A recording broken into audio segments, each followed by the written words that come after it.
ஆலயம் உனக்காக. வானில் ஒரு புயல் மழை வந்தால் அழகே என்னை எங்கனம் காப்பாய். கண்ணே உன்னை என் கண்ணில் வைத்து இமைகள் எனும் கதவுகள் அடைப்பேன்.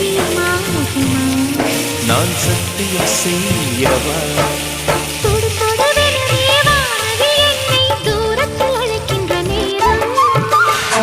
உவா